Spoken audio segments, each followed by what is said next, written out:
Hey there, welcome back to Spirit of a Handyman. Today, I'm gonna hook up this saddle valve to CPVC. Let's see how it goes. Got the spirit of a handyman, a handyman. So here's the deal, I'm no longer getting any water flow through this old saddle valve. Apparently, it is old enough to have corroded or clogged up. So the options are repair the existing one somehow or replace it. With this particular setup, there's copper pipe coming off the top of the water heater, and I don't want to have to replace this whole run and tie into the CPVC. So I'm pretty sure that I can just disconnect this, leave this saddle valve as is, where is.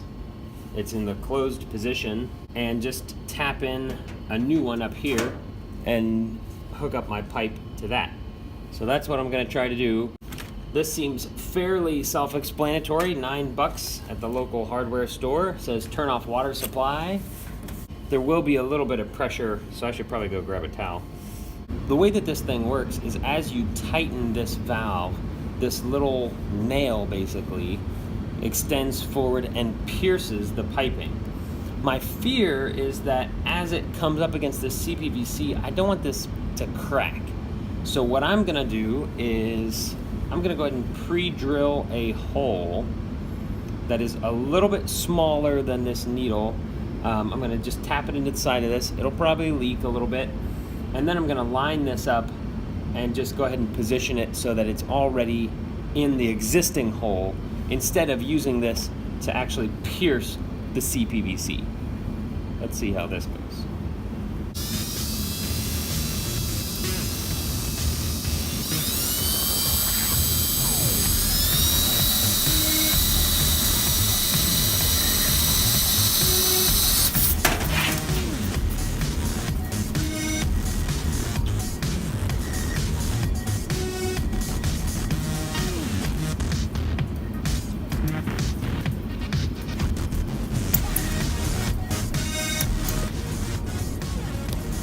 You want to talk about some pressure?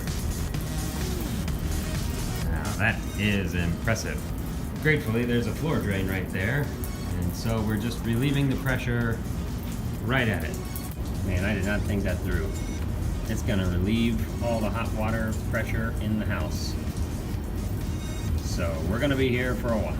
Okay, so bad idea. First, drain the hot water in your lines, open up the lines so that you don't see. This literally has been taking like 5 minutes because I'm having to lower all the water out of the house. So anyhow, don't do that. All right, so I'm gonna take the gasket and push it inside the saddle valve here, and then with the needle open, I'm just gonna feed that needle into the hole. I should feel it kind of make a connection here. Oh, there's more. Going down my sleeve. Oh!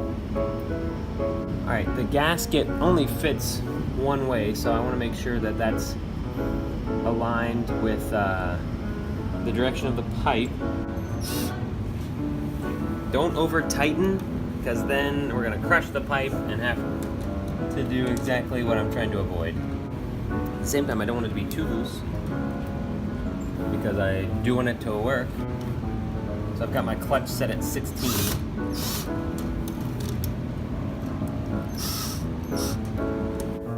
Let's open it up.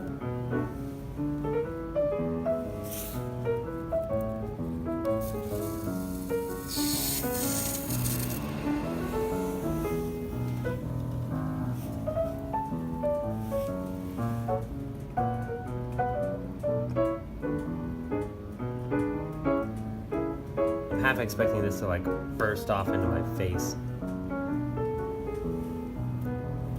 So far it isn't. Alright, so far the seal is good.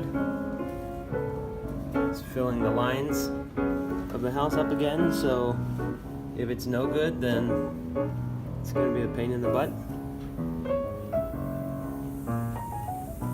Okay, so now the valve is open. It's leaking a little bit, but that's just right here. Okay, let's try again.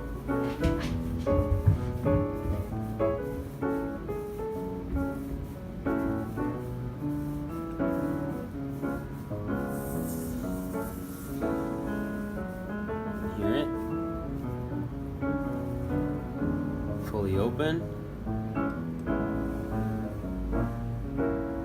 No leaks.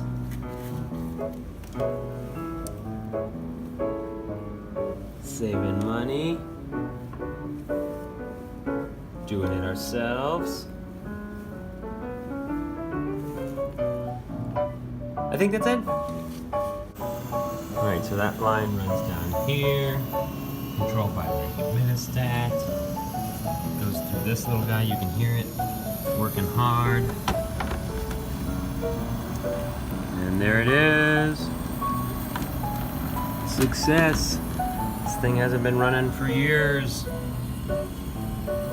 So now the air comes off the plenum, comes through here, it'll get filtered through this thing once that gets good and wet, and that'll go through the air return, which then will be heated and pumped back through the system, and we will have, a